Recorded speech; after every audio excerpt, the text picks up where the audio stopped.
The phone felt heavier than usual in my hand. Marjorie's voice was so casual, so matter-of-fact, like she was discussing the weather instead of uninviting me from Christmas. "We're keeping it small this year, Mom. Just the core family. You understand, right?" I could hear laughter in the background. Warm, festive laughter that didn't include me. The kind of laughter I used to orchestrate, used to be the center of, back when I mattered enough to receive an actual invitation instead of a polite dismissal. "Of course, sweetheart," I heard myself say. "Have a wonderful time." The silence that followed wasn't comfortable. It was the kind of silence that sits in your chest like a stone, heavy and cold and final. "My name is Breen. I'm 54. They taught me silence. I just learned how to use it. If you believe silence can speak louder than words, subscribe to Revenge with Susie. It helps me reach more people and keeps me going to bring you more stories like this. And tell me in the comments, would you have done anything differently? For 26 years, I'd hosted Christmas. 26 years of planning menus, buying gifts, decorating trees, and making sure everyone felt welcome in my home. 26 years of waking up at a m on December 25th to start the turkey, of setting extra places for surprise guests, of mediating family drama over mashed potatoes. This year, Marjorie decided she wanted to take the reins and organize Christmas at her place. I should have seen it coming when the family group chat exploded with excitement. Message after message about bringing favorite dishes, coordinating gift exchanges, planning activities for the grandkids. Everyone was tagged. Everyone was included in the warm circle of holiday planning. Everyone except me. "Mom, don't forget to bring your famous stuffing." My sister got, complete with heart emojis. "Dad, we're counting on your eggnog recipe." My ex-husband received, followed by laughing faces. "Sarah, can you handle the dinner rolls this year?" Even my niece got specific. Assignments? For me, nothing. Just the invisible presence in a chat I'd created 3 years ago to keep our scattered family connected after the divorce. I watched the messages pile up for 3 days, each notification a small reminder of my sudden irrelevance. The enthusiasm was infectious. Everyone talking over each other about sides, dishes, and dessert preferences, about who would bring what wine, about whether to do gift exchanges before or after dinner. The kind of excited planning I used to coordinate, used to facilitate, now I was watching it happen around me like a conversation in a language I no longer spoke. By the 4th day, my niece Sarah sent me a private text. "Aunt Breen, are you not coming this year?" Marjorie said it's just for people they see regularly now. People they see regularly. As if 26 years of hosting, of being the family anchor, of keeping everyone together through divorces and deaths and disappointments had been erased by my daughter's need for a more curated Christmas experience. I stared at that message for a long time, sitting in my kitchen where I'd prepared thousands of family meals. The morning light hit the dining room table where I'd already started planning this year's seating arrangement, a habit so ingrained I'd done it automatically. Before I knew I wouldn't be needing it. I scrolled back through the chat, counting 47 messages about Christmas plans. My name mentioned exactly 0 times, except in Sarah's private concern and one message where someone asked if everyone had seen the menu, a message that clearly didn't include me in its definition of everyone. I closed the group chat and noticed something I'd never seen before. I had been muted from notifications, not blocked, not removed, just muted. Like background noise that had finally been turned down. In that moment, I realized the invitation was never coming. 2 days before Christmas, my phone rang at 3:17 p.m. Marjorie's name lit up the screen, and for a moment, I felt that old familiar hope. Maybe she'd realized her mistake. Maybe she wanted to include me after all. "Hi, Mom." Her voice had that careful tone people use when they're about to deliver bad news, gently. The same tone she'd used to tell me about her divorce, about losing her job. "That's nice of you to call, sweetheart." The thing is, I could hear voices in the background, the sound of wrapping paper crinkling, children laughing, the comfortable chaos of a family preparing for celebration. The sounds I used to be part of creating. The house is already pretty full, and we're trying to keep things manageable this year. Manageable. As if I were a logistical problem to be solved rather than the woman who'd raised her, who'd supported her through her messiest years, who'd been there for every crisis and celebration of her adult life. "I don't want you to feel left out or anything," she continued, and I could hear her moving away from the noise, probably stepping into another room for privacy. "But honestly, it's going to be better this way. Less stressful for everyone. everyone. The collective that somehow didn't include me, despite my decades of service to their comfort and happiness. In the background, I heard my former sister-in-law laugh. Janet, the same woman I'd supported through job losses and custody battles, who'd spent 3 Christmases at my table when she had nowhere else to go. You know how it is, Mom. Sometimes family gatherings get complicated. We just want to avoid any awkwardness this year. Awkwardness. I'd become a problem to be solved by simply not inviting me to exist. Plus, you know, with everything that's happened this year, the divorce being finalized, everyone trying to adjust to new dynamics, we thought it might be easier if we kept it to the immediate family who are still actively involved in each other's lives. Actively involved. As if the woman who'd paid for her car, helped with her rent during the separation, babysat her children every week, and listened to her cry through countless phone calls wasn't actively involved enough to warrant a place at Christmas dinner. I understand completely, I said, surprised by how steady my voice sounded. You should absolutely do what feels right for your family. Oh good, I knew you'd get it. You're always so understanding about these things. That's what I told everyone. Mom will understand. She's not petty like some people. There it was, the expectation that I would absorb this rejection gracefully, that I would make their comfort more important than my dignity, that I would smile and nod and disappear, without causing anyone the inconvenience of feeling guilty about excluding me. Have a wonderful Christmas, Marjorie. Give everyone my love. I will. And Mom, maybe we can do something after the holidays. Just us. Just us. After everyone else had been celebrated and included and made to feel special, maybe she'd find time for me. Maybe she'd squeeze me in when the important people were done being prioritized. I ended the call before she could offer me any more of her careful, conditional affection. The house felt different after that conversation. Not emptier. I'd been alone for Christmas before. It felt lighter somehow, like I'd been carrying something heavy for so long I'd forgotten it wasn't part of me. I walked to my kitchen window and looked out at the December afternoon. I tried to remember the last time Marjorie had asked about my holiday plans instead of just assuming I'd be available for hers. I couldn't. Christmas Eve arrived gray and quiet. I'd made no plans, bought no tree, prepared no feast. For the first time in decades, December 24th was just another day. I was reading in my living room when, at p.m., a delivery truck pulled into my driveway. The package was small, wrapped in generic holiday paper with a card taped to the top.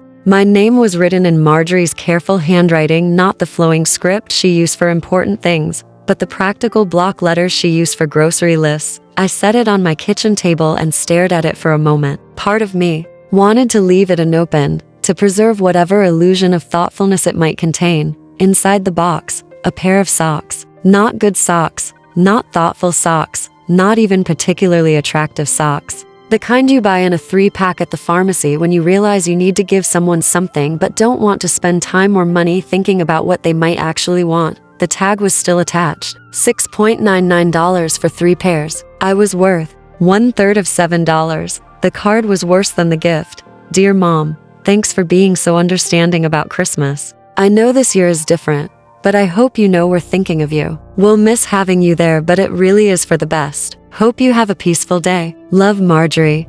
Thanks for being so understanding. As if my absence was a favor I was doing for them. As if being excluded from my own family's celebration was an act of generosity on my part. We'll miss having you there, but it really is for the best. The parenthetical felt like a slap, an acknowledgement that they knew this was hurtful, followed immediately by a justification for why my pain was acceptable. I set the card aside and opened my phone to the family group chat. Marjorie had been posting photos all day. The beautiful dining room table set for 12, my grandchildren opening presents, everyone gathered around a Christmas tree that looked nothing like the ones I used to decorate. Perfect day with our chosen family. She'd captioned the most recent photo. So grateful for everyone who made it special. Chosen family. The phrase hit me like a physical blow. After 26 years of being their anchor, their constant, their given, I had become unchosen. The comments poured in. Heart emojis, exclamations about how beautiful everything looked. Praise for Marjorie's hosting skills. My sister had written best Christmas ever. My ex-husband had posted 3 flame emojis. I scrolled through every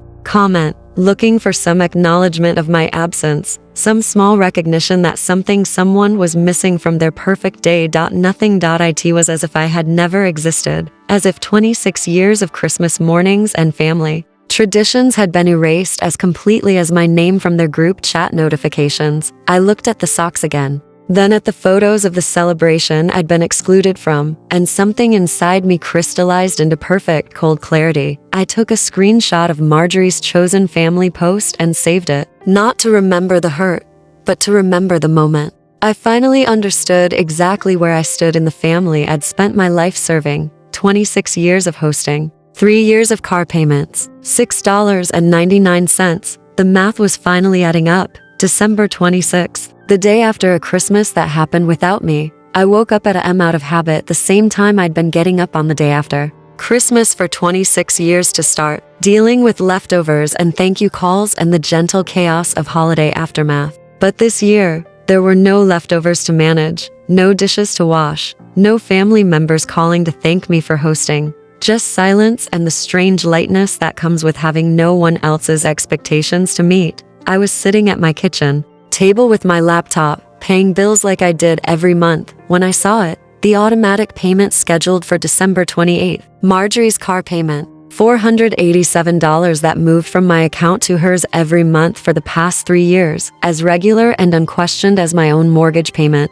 The memory hit me with perfect clarity. Marjorie crying in my living room 3 years ago, overwhelmed by her divorce settlement and the sudden reality of supporting herself and 2 children on a teacher's salary. Mom, I can't lose the car. Without it, I can't get the kids to school, can't get to work, can't get them to their dads on weekends. The bank is threatening repossession and I just need help until I get back on my feet. She'd been so grateful then, crying with relief when I'd agreed to take over the payments. You're literally saving my life, Mom. I'll never forget this. I don't know what I'd do without you. 3 years later, she was still on my feet, and I was still apparently easy to forget. I stared at that payment for a long time, thinking about all the conversations we'd had about it over the years, how it was temporary, how she was working toward taking it back over, how grateful she was for the help. You're literally keeping my life together, Mom, she'd said just 6 months ago when I gently mentioned maybe transitioning the payments back to her. I know it's a lot to ask, but I don't know what I'd do without you. You're my safety net. Your safety net. Not your mother, not your family, not someone worthy of a place at Christmas dinner. Your safety net. Something to catch you when you fall, but invisible and taken for granted when you don't need catching. Apparently, she could do quite a lot without me. She could organize Christmas, host family gatherings, create chosen families, manage social media campaigns about her perfect celebration, and exclude me from the life I'd been financially supporting. I clicked on the payment details and scrolled down to the cancellation option. The cursor hovered over cancel automatic payment for maybe 30 seconds. In that brief pause, I thought about all the times I'd swallowed my pride, ignored my hurt, prioritized their comfort over my dignity. I thought about the pharmacy socks in my closet and the photos of the Christmas I wasn't invited to attend. I thought about being muted in the group chat I'd created. I thought about 3 years of car payments that had bought me exactly nothing. Not gratitude, not inclusion, not even basic consideration.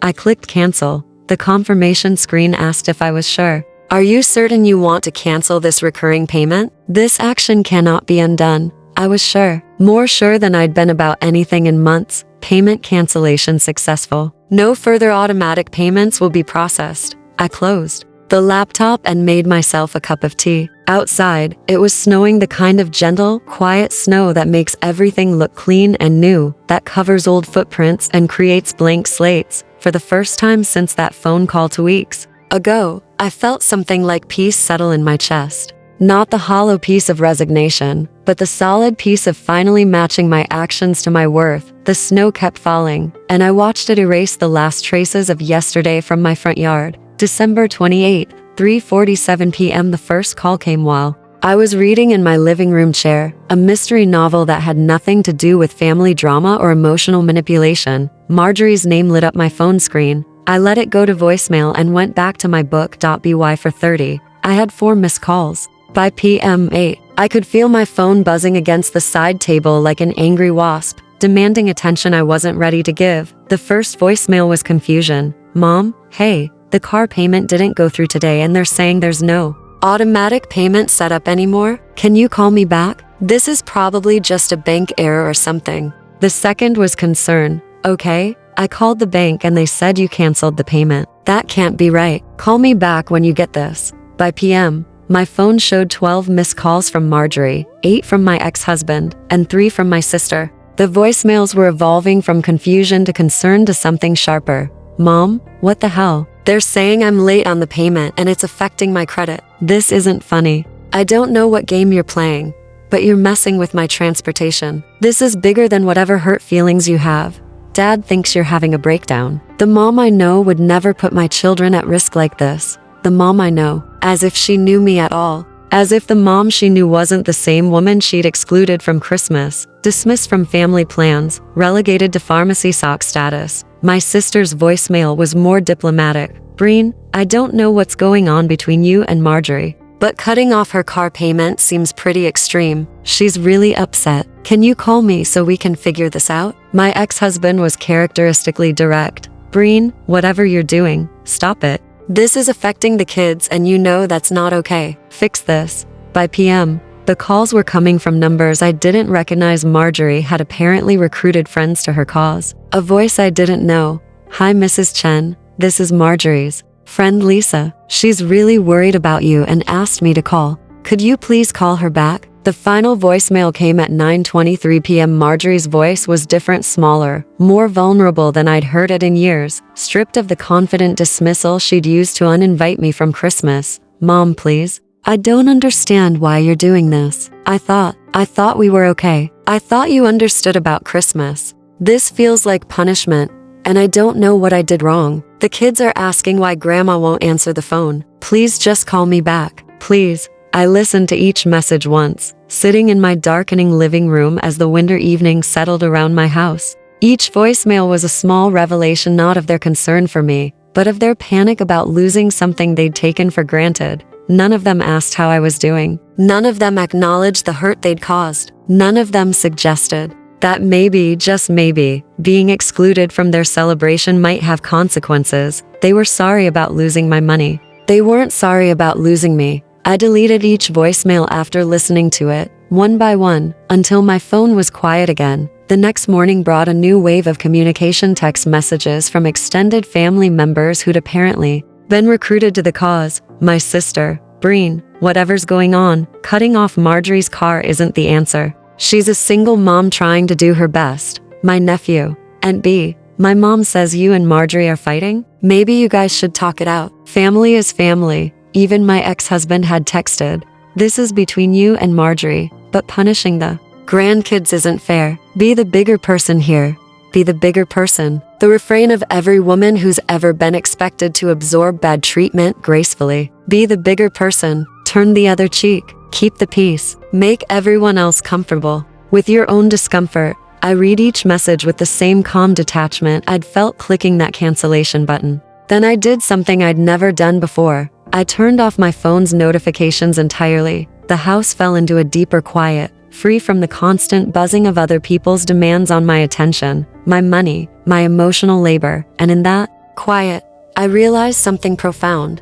Their emergency wasn't my emergency anymore. Their poor planning wasn't my problem to solve. Their consequences weren't my responsibility to cushion. By evening, when I finally checked my phone, my missed call count had reached 27. 27 attempts to reach the safety net that had finally developed a hole they couldn't patch. I looked at that number for a long moment, then turned my phone face down and didn't pick it up again until morning. A week passed. The frantic calls slowed to daily check-ins, then every other day, then every few days. The messages in the family group chat took on a different tone, less celebratory, more concerned. Has anyone talked to Breen lately? My sister posted on New Year's Eve. She's not answering my calls, Marjorie replied. I think she's really upset about Christmas, but this feels like more than that. Maybe someone should go check on her, my niece suggested. I drove by her house yesterday. My ex-husband chimed in. Her car was there, but she didn't answer the door. I'm starting to think she's having some kind of mental health crisis. A mental health crisis. Because a woman finally setting boundaries. had to be explained by instability rather than intelligence. My neighbor, Helen, stopped by with mail that had been delivered to her address by mistake. She lingered at my door, clearly curious about the unusual number of visitors I'd been having. "Your daughter was here yesterday," she mentioned casually, as I thanked her for the mail. "Looked like she was having some kind of yard sale in your driveway. Lots of nice things, furniture, electronics, kitchen stuff." I nodded and thanked her for the mail, not mentioning that I'd watched Marjorie's impromptu sale from my upstairs window. Watched her selling the dining room set I'd helped her buy, the television I'd given her for her birthday, the KitchenAid mixer that had been a housewarming gift. "Hard times, I guess," Helen continued, fishing for information. She looked pretty stressed out. "People figure things out," I said simply. The next day, my cousin David called. Unlike the others, he didn't launch immediately into lectures about family harmony or guilt trips about the grandchildren. "Breen, I don't know what happened between you and Marjorie, but that Christmas thing, honestly, a lot of us thought it was pretty cold. Excluding you like that, it was the first acknowledgement I'd received that maybe, possibly, someone else had noticed the cruelty of my exclusion." "It's fine, David, is it though? Because word is you've cut her off financially, and now she's selling furniture to make ends meet." Janet said she saw her at the pawn shop downtown. The pawn shop? The same pawn shop where I'd sold my wedding ring after the divorce, where desperate people turn precious things into quick cash. "She's resourceful. She'll figure it out." The silence on his end was telling. "You sound different." "I feel different. Look, I get being hurt, but this seems pretty nuclear for a family disagreement about holiday plans." Nuclear. As if 3 years of car payments and 26 years of hosting and a lifetime of being taken for granted could be balanced against one Christmas exclusion. It wasn't about holiday plans, David. What was it about then? I considered how to explain it: the slow erosion of respect, the casual dismissal, the assumption that my love was unconditional even when theirs clearly wasn't. It was about understanding my worth. That afternoon, Marjorie sent a text. "Mom, can we please talk? Face to face?" "I think there's been a misunderstanding." I stared at those words for a long moment. A misunderstanding? As if 3 years of payments, 26 years of hosting, and one brutal Christmas exclusion could be explained away by poor communication. I put my phone away without responding. There hadn't been a misunderstanding. There had been perfect clarity. I finally understood exactly where I fit in their lives, useful when needed, invisible when not. I understood that boundaries weren't cruel. They were necessary. That silence wasn't weakness, it was choice. The silence I'd chosen wasn't empty. It was full of possibilities I'd forgotten existed when my life was organized around everyone else's needs and crises and expectations. A year later, December rolls around again. The family group chat still exists, but it's smaller now. Some people have drifted away, some relationships have shifted, some dynamics have permanently changed. I'm still in the group, but I'm not muted anymore apparently. That was reversed sometime around March, when everyone started pretending nothing had happened. Marjorie and I speak now: polite, surface-level conversations about the weather, the grandchildren's school activities, generic pleasantries that skate across the surface of what we used to be. She sold the car I'd been paying for in February and bought a used Honda with cash from the furniture sale and a small loan from her father. She got a second job tutoring after school. She figured it out, just like I knew she would. People are remarkably adaptable when their safety nets disappear. I visit on Christmas afternoon, bearing gifts for my grandchildren and nothing more. The house is smaller than last year's celebration, fewer people, less elaborate decorations, a general sense of things being scaled back. The used Honda sits in the driveway where the car I'd financed used to be, practical and unpretentious. My grandchildren greet me warmly, as if nothing has changed, as if Grandma just took a little break from being part of their lives. Children are resilient that way. They adapt to new normals without carrying grudges or demanding explanations. Things are different now, Marjorie says as I'm putting on my coat to leave. After what happened last year, I had to adjust some things. I can see that. She looks older, more tired, but also more solid somehow. Less entitled, more realistic about the actual cost of independence. You changed, Mom. After Christmas, you just changed. I consider this as I button my coat. Yes, I did. Was it worth it? All this distance between us? All this coldness? The question hangs in the air like snow that hasn't decided whether to fall. I look at my daughter, really look at her, and see someone who's learning, maybe for the first time, that actions have consequences, that taking someone for granted isn't without cost, that being needed and being valued aren't the same thing. I learned something important, I tell her. I learned the difference between being alone and being lonely. I learned that silence isn't weakness, it's choice. And I learned that sometimes the people who love us the least expect our love the most. She flinches slightly, but doesn't argue. There's nothing to argue with, we both know it's true. I never meant to make you feel unloved, I know, but impact matters more than intent. I kiss her cheek and walk to my car. Behind me, I hear the front door close, not slammed, not angry, just closed. The drive home is quiet. My phone doesn't ring. My calendar doesn't demand my attention. My house waits for me with the same peaceful silence I've learned to treasure over this past year. A tea home. I make myself tea and sit in my living room, thinking about the difference between this Christmas and last. Last year, I'd been excluded, and it felt like rejection. This year, I'd been included, and it felt like obligation. The growth wasn't in them learning to include me. The growth was in me learning that I didn't need their inclusion to be whole. My phone buzzes once, a text from my neighbor Helen. Saw your car pull in. Hope you had a nice Christmas. Coffee tomorrow if you're free. Helen, who's become a real friend this year. Helen, who invites me places because she enjoys my company, not because she needs my help. Helen, who's never asked me for money or taken my presents for granted. I text back. Coffee sounds perfect.